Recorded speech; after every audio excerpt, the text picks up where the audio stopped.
Hello viewers, welcome to SK tutorial. आज के इस वीडियो में मैं बात करने वाला हूँ DFCCIL 2020-23 के एग्जामिनेशंस के बारे में। जानेंगे specially executive and junior executive electrical engineering के सिलेबस को और किस तरह से प्रिपरेशंस कर सकते हैं। इन सभी प्रिपरेशन स्ट्रेटेजी के बारे में भी बात करेंगे, एग्जामिनेशंस पैटर्न के बारे में बातें करेंगे। इन सभी चीज़ों को आज के इस वीडियो में देखेंगे। अगर आप लोग एसके ट्यूटोरियल चैनल पे पहली बार विजिट किए हैं तो इस चैनल को सब्सक्राइब कर लीजिए फॉर मोर वीडियोस के नोटिफिकेशंस को पाने के लिए। तो चलिए शुरू करते हैं।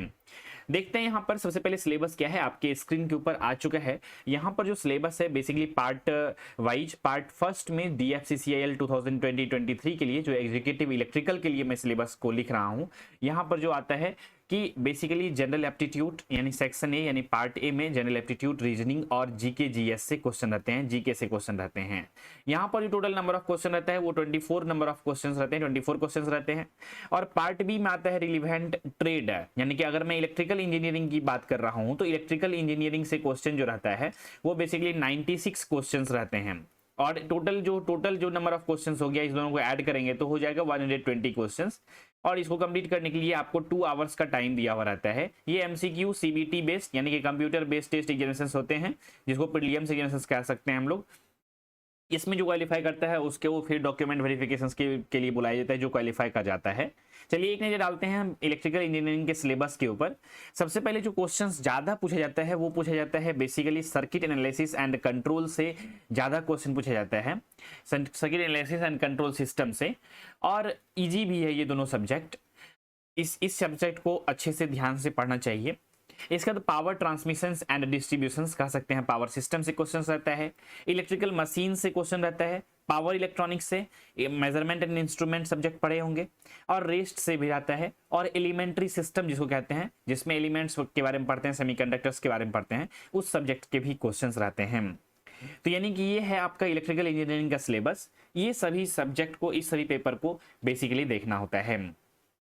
चलिए हम लोग देखते हैं प्रिपरेशन स्ट्रेटेजी को लेकर के कहाँ से प्रिपरेशन कर सकते हैं, क्या होना चाहिए, रिसोर्सेस, इन सभी चीज़ों के बारे में हम लोग ये एक नज़र डालते हैं।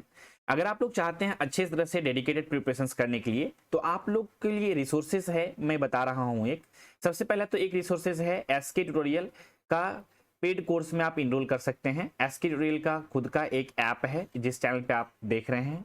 इसका ऐप को आप लोग डाउनलोड कर सकते हैं गूगल प्ले स्टोर से। ये गूगल प्ले स्टोर पे अवेलेबल है, गूगल प्ले स्टोर पे, वहां से डाउनलोड करेंगे। लोगो जैसा चैनल का है वैसा ही लोगो बेसिकली ऐप पे भी मिल जाएगा, ऐप का लोगो गूगल प्ले स्टोर पे मिल जाएगा। ऐप को इंस्टॉल करके आप स्पेशली DFCCIL 2023 एग्जामिनेशंस के लिए इनरोल कर सकते हैं। बहुत ही मिनिमल फी रखा गया है, जिसमें से आप अच्छे तरह से इलेक्ट्रिकल इंजीनियरिंग का प्रिपरेशंस कर सकते हैं, इलेक्ट्रिकल इंजीनियरिंग का प्रिपरेशंस कर सकते हैं।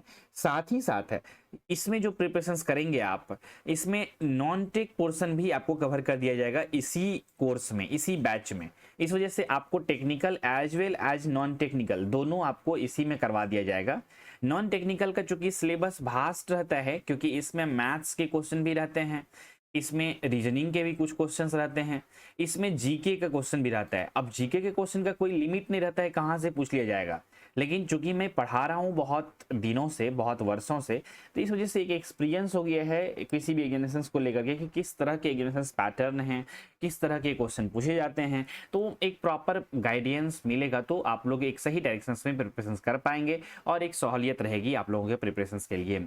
इस वजह से कोचिंग इंस्टीट्यूट या फिर ऑफलाइन या ऑनलाइन में आप लोग इस ऐप के थ्रू ज्वाइन हो सकते हैं। यहाँ पर मैं इलेक्ट्रिकल इंजीनियरिंग को बहुत ही बेसिक से पढ़ाने वाला हूँ।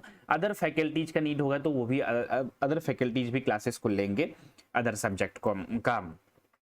तो यहाँ पर अगर आप इनरोल करते हैं तो 96 क्वेश्चन आपका इलेक्ट्रिकल इंजीनियरिंग से रह सकता है, रहेगा, और 24 क्वेश्चन जो इधर नॉन टेक्निकल से आता है ये भी आपका प्रिपरेशन अच्छा से हो जाएगा।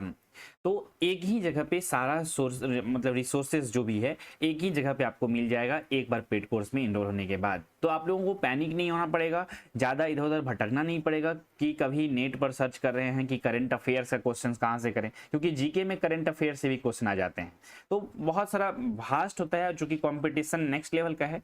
तो एक सही डायरेक्शंस और सही जगह पे आपको एक जगह इनरोल हो जाना ज़्यादा बेहतर होता है, ताकि आप वहाँ से एक सिस्टमेटिक वे में स्टडी कर सकें। इस वजह से तो उम्मीद करता हूं मैं आप समझ गए होंगे।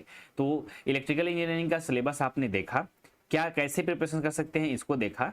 अब अगर कोई स्टूडेंट चाहता है कि नहीं मैं जो है पेड कोर्स में इनरोल नहीं होना चाहता हूं तो कैसे प्रिपरेशन करूं, तो उसके लिए भी मैं बता देता हूं कि बिल्कुल आप सेल्फ स्टडी करके भी कर सकते हैं। इलेक्ट्रिकल इंजीनियरिंग जो है बेसिकली ये तो आपको बाय सेल्फ करना पड़ेगा। तो कैसे करेंगे, तो आप जेबी गुप्ता का एक मोटा सा बुक आता है एमसीक्यू का, जेबी गुप्ता का, राइट, क्या आता है, जेबी गुप्ता का आता है इलेक्ट्रिकल इंजीनियरिंग का बुक। आप उस बुक को अच्छे से सॉल्व करें, जो जो सब्जेक्ट मैंने यहाँ पर लिखाया है ये सभी सब्जेक्ट को फिनिश करें अच्छे से, जितने भी एमसीक्यूज हैं उसको रट्टा मार लें, न्यूमेरिकल वाला जो कॉन्सेप्ट है उसको समझने का प्रयास करें और प्रैक्टिस करें डिफरेंट सर्किट को लेकर के, डिफरेंट सर्किट को ड्रॉ करके। अब आगे हम लोग बात करते हैं, ये तो होगी इलेक्ट्रिकल इंजीनियरिंग के लिए। और अगर मैं बात करूं यहाँ पर कि नॉन टेक्निकल प्रिपरेशन कैसे करें, तो नॉन टेक्निकल का चूंकि सिलेबस थोड़ा सा हो जाता है वास्ट नॉन टेक्निकल पोर्शंस का, तो इसमें आपको कभी जीके भी पढ़ना पड़ता है, इसमें आपको करंट अफेयर्स भी पढ़ना पड़ता है, राइट, और क्या इसमें आपको मैथ्स भी पढ़ना पड़ता है। तो हम मैथ्स तो हालांकि बेसिक लेवल का रहता है, बहुत ज़्यादा कॉम्प्लिकेटेड नहीं रहता है, रीजनिंग भी बेसिक लेवल का रहता है, लेकिन आपको प्रैक्टिस रहेगा तो टाइम के अंदर बना पाएंगे। इसके बाद ये हो गया इसका सिलेबस। यहाँ से 24 क्वेश्चन पूछे जाते हैं, क्योंकि ये इंपॉर्टेंट इस वजह से हो जाता है कि कट ऑफ इसका इस एग्जामिनेशन का चला जाता है ज़्यादा, कभी कभी 108 चला जाता है, कभी 110 भी गया हुआ है। आउट ऑफ 120 में बात कर रहा हूँ, 120 में इतना कट ऑफ गया है किसी ईयर में। तो इस वजह से थोड़ा सा प्रैक्टिस और प्रिपरेशन स्ट्रेटेजी को आपको बढ़िया से बनाना पड़ेगा और रेगुलरिटी मेंटेन करना पड़ेगा सेल्फ स्टडी अगर आप करना चाहते हैं तो।